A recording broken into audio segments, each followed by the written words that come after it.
Baghdad میں ایک آدمی نے اپنی بیٹی کی شادی ایک تاجر سے طے کر دی۔ لڑکی شادی کے لیے بالکل بھی راضی نہ تھی، مگر بیٹی کے والد نے نکاح سے پہلے بیٹی سے کہا، بیٹی اب ہم دونوں بہت بوڑھے ہو چکے ہیں، اس لیے ہم دونوں نے بہت سوچ سمجھ کر فیصلہ کیا ہے، اور اگر تمہارے دل میں کوئی اور ہے تو ہماری خاطر اسے بھول جاؤ اور اس رشتے کو قبول کر لو۔ لڑکی نے اپنے والد کو یقین دلایا کہ اس کے دل میں کوئی نہیں ہے اور وہ ان کے فیصلے پہ راضی ہے، مگر دل ہی دل میں لڑکی نے کوئی اور منصوبہ بنایا ہوا تھا۔ لڑکی کی شادی ہو گئی اور تاجر اسے کسی نئے شہر لے گیا۔ شروع میں تو اس نے تاجر کے ساتھ بہت خوش رہنے کا دکھاوا کیا اور اس بات کا انتظار کرنا شروع کر دیا کہ کبھی نہ کبھی اس کا آشنا اسے یہاں سے لے جائے گا۔ اس کے انتظار میں 1 سال گزار دیا مگر وہ نہ آیا اور وہ مایوس ہو گئی۔ ایک دن اس کے دروازے پر دستک ہوئی۔ تاجر اس وقت گھر پر موجود نہ تھا۔ اس نے جیسے ہی دروازہ کھولا تو دروازے کے باہر ایک نقاب پوش کھڑا تھا۔ اس نے جیسے ہی اپنے منہ سے نقاب ہٹایا تو پیروں تلے سے زمین نکل گئی، کیونکہ یہ وہی شخص تھا جسے وہ دل و جان سے چاہتی تھی اور اس سے شادی بھی کرنا چاہتی تھی۔ نقاب پوش نے اس کا ہاتھ پکڑا اور بھاگنے کو کہا۔ لڑکی نے کہا، ہمیں جلدی نہیں کرنی چاہیے، میں اپنے شوہر سے طلاق کا مطالبہ کروں گی، اس کے بعد ہم شادی کر لیں گے۔ وہ آدمی واپس چلا گیا۔ تاجر جب گھر آیا تو لڑکی نے واضح کر دیا کہ وہ اس کے ساتھ خوش نہیں ہے۔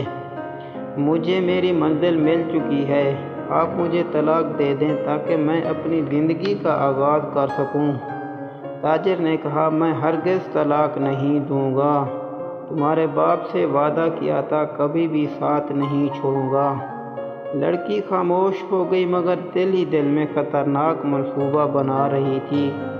اس نے اپنے آشنا کو پیغام بھیجا دیا کہ فلاں دن آ جانا، میں انتظار کروں گی۔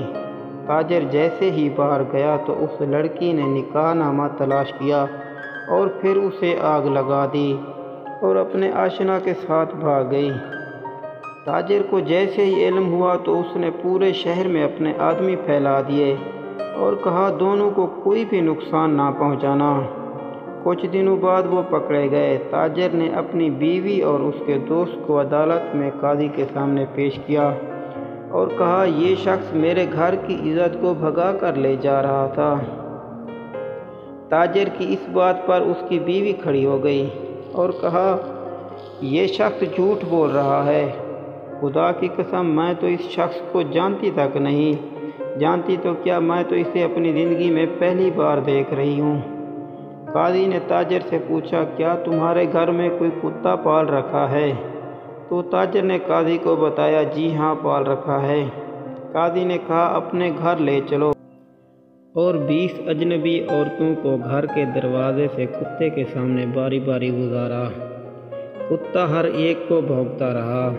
آخر میں جب اس عورت کو گزارا تو کتا خاموش رہا۔ قاضی نے کہا، ثابت ہوا تم اس تاجر کے ساتھ اس گھر میں رہ چکی ہو، تبھی تو کتے کے لیے اجنبی نہیں ہو۔ قاضی نے عورت کو تاجر کے حوالے کیا اور اس کے آشنا کو گرفتار کیا، مگر دوسرے دن ہی تاجر نے بیوی کو یہ کہہ کر طلاق دے دی کہ اب مجھے تم پر اعتبار نہیں رہا، کیونکہ اب تم کبھی بھی بھاگ سکتی ہو۔ طلاق کے بعد وہ لڑکی پھر سے اپنے آشنا کے پاس پہنچ گئی اور شادی بھی رچا لی۔ اب جو وہ سمجھ رہی تھی ویسا کچھ بھی نہ تھا۔ اس کا دوست آشنا ایک شرابی تھا اور بدکار بھی تھا۔ آئے روز اپنے شرابی دوستوں کو گھر پر لاتا اور ان کے سامنے بیوی کو رقص کرنے بولتا۔ بیوی اس کے دوستوں کی نیت بھانپتے ہوئے گھر سے بھاگ نکلی۔ کسی کو کیا معلوم کہ وہ کہاں گئی؟ نہ وہ تاجر کے پاس گئی، نہ ہی اپنے والدین کے پاس۔ اس لیے سچ کہتے ہیں، اگر کوئی انسان اپنے مخلص ساتھی کی قدر نہ کرے اور وہ اپنے نفس کی پیروی کرے تو اسے تباہ ہونے سے کوئی بھی نہیں بچا سکتا۔